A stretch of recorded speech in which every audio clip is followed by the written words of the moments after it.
Assalamualaikum warahmatullahi wabarakatuh. Kami kelompok dari kelas 64 3A04 yang meranggotakan saya Elizabeth Pertiwi dengan NIM 642205667. Selanjutnya ada Syarifah Puspita Dewi dengan NIM 642200834. Lalu ada Siti Nurjana dengan NIM 6422160. Kami di sini akan membahas mengenai kasus pelanggaran etika teknologi informasi dan komunikasi. Ada beberapa jenis dari pelanggaran etika penggunaan TIK. Yang pertama ada hacker dan cracker. Yang kedua ada denial of service attack. Yang ketiga pelanggaran privacy. Yang keempat fraud. Yang kelima gambling. Yang keenam mobile gambling. Yang ketujuh pornografi. Dan yang kedelapan data forensik. Materi pertama akan disampaikan oleh Siti Nurjana. Yang pertama ada hacker dan cracker. Kasusnya yaitu kelompok peretas asal Rusia bernama Lockbit mengklaim bahwa melumpuhkan salah satu server Bank Syariah Indonesia atau BSI pada bulan Mei 2023. Kelumpuhan server tersebut membuat aplikasi mobile bankingnya tidak bisa diakses oleh nasabah.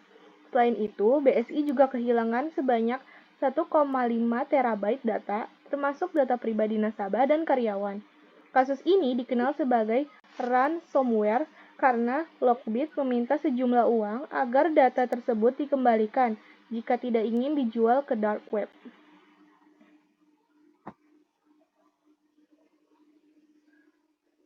Yang kedua ada denial of service attack atau DOS attack. Kasusnya ada kejahatan cyber juga terjadi karena pelaku ingin melakukan hack phishing. Serangan ini terjadi pada website milik pemerintah atau lembaga kenegaraan agar pesan mereka didengar. Salah satu lembaga negara yang menjadi korban hack phishing adalah Dewan Perwakilan Rakyat Republik Indonesia atau DPR RI. Website DPR RI mendapat serangan distribution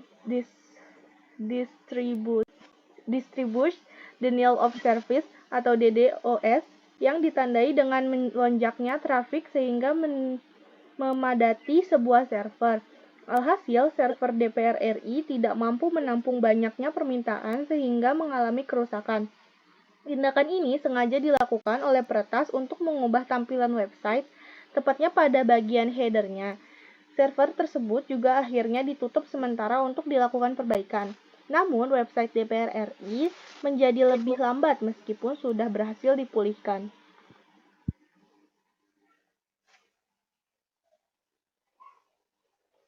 Yang ketiga adalah pelanggaran piracy. Kasusnya yaitu seorang pria Cina mengaku bersalah menjual piranti lunak komputer atau software Amerika Serikat bajakan senilai 100 juta dolar. Piranti lunak yang dicuri dari 200 pabrikan itu dijual antara 2008 sampai 2011 dengan harga jauh di bawah harga resmi. Kata jaksa penuntut Amerika Serikat, Li dari Provinsi Chengdu di Cina menyasar piranti lunak dari pabrikan-pabrikan besar termasuk Microsoft, Oracle, SAP, dan Rockwell Automation sebelum menjualnya pada 325 pembeli, termasuk seorang insinyur NASA dan kontraktor militer. Pembeli di pasar gelap itu meliputi 28 negara bagian Amerika Serikat dan 60 negara di dunia. Pelaku mencari piranti lunak yang sudah diretas di forum-forum internet sebelum mengiklankan penjualan di situs webnya dan menawarkan lebih dari 2.000 jenis piranti bajakan. Program bajakan itu kemudian dikirim ke pembeli melalui Gmail dan Lee serta seorang tersangka kedua menarik pembayaran melalui transfer. Piranti bajakan itu dijual antara $20 hingga $1.200 per buah.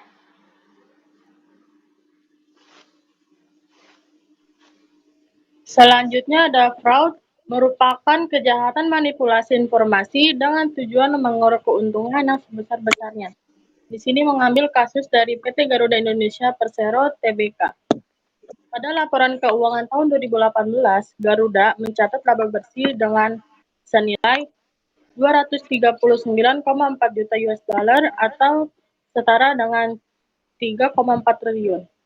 Laporan tersebut ternyata salah, dan ketika diperiksa oleh beberapa instansi pemerintah, ternyata maskapai tersebut mengalami kerugian sebesar 175 juta US dollar atau 2,53 triliun. Akibat hal tersebut, direksi dan dewan komisaris yang menandatangani laporan keuangan tersebut dikenakan sanksi membayar denda sebesar 100 juta secara tanggung enteng.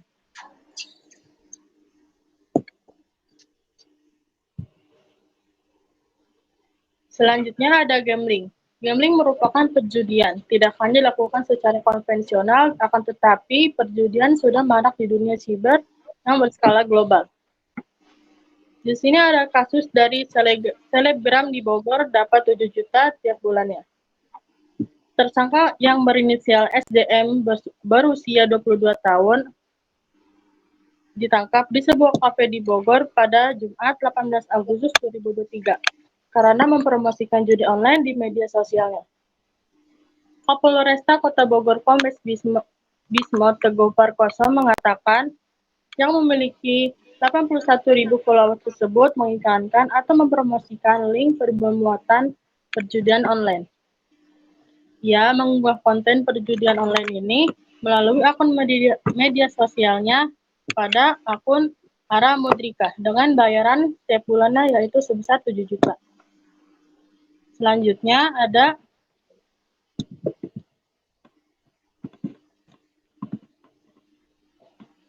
mobile gambling. Mobile gambling merupakan perjudian dengan menggunakan wireless device seperti PDAS, ICS, dan beberapa kasino online dan poker online menawarkan pilihan mobile. Di sini ada kasus dari video viral streamer Mobile Legends mempromosikan judi online berkedok saweran. Dalam cuplikan video yang diunggah oleh akun Twitter KRPKO pada Rabu tanggal 4 bulan 10 2023, sejumlah streamer Mobile Legends yang disampaikan oleh admin judi online meneriakkan kata-kata yang sama persis seperti gacor dan pasti dibayar. Mengingat maraknya streamer game Mobile Legends yang dipungkiri sering ditonton oleh anak di bawah umur, justru dengan santainya mempromosikan judi online dengan kedok saweran atau donasi. Selanjutnya ada pornografi dan pedofilia. Pornografi dan pedofilia merupakan tindakan yang mengarah ke arah seksual. Di sini ada dua kasus, yaitu Granville Philip Robert dari Australia. Pada 2008, di Denpasar melakukan perbuatan cabul terhadap 5 orang anak yang masih di bawah umur, yang memiliki jenis kelamin secara sama berkelanjutan. Yang kedua ada Jan Jacobus Vogel dari Belanda. Pada 2012, masih tetap di Denpasar, melakukan perbuatan cabul terhadap 5 orang anak yang masih di bawah umur. Dari sumbernya wawancara di Polresta Denpasar, Bali, pelaku kejahatan umumnya menggunakan berbagai macam modus untuk mendapatkan korban. Begitu juga dengan pelaku-pelaku kejahatan pedofilia di Denpasar yang juga menggunakan cara-cara tertentu untuk mendapatkan korban. Selanjutnya ada data forgery, yaitu memalsukan data. Kejahatan, ada kasusnya yaitu kejahatan kartu kredit yang dilakukan lewat transaksi online di Yogyakarta. Polda DI Yogyakarta menangkap 5 charger dan mengamankan barang bukti bernilai puluhan juta. Didapat dari merchant luar negeri, begitu juga dengan yang dilakukan mahasiswa perguruan tinggi di Bandung. Ia memiliki nama samaran yang merupakan Bay alias Sam. Akibat perbuatannya selama setahun, beberapa pihak di Jerman dirugikan sebesar 15.000 DM, sekitar 70 juta. Kejahatan kartu kredit yang dilakukan lewat transaksi online di Yogyakarta.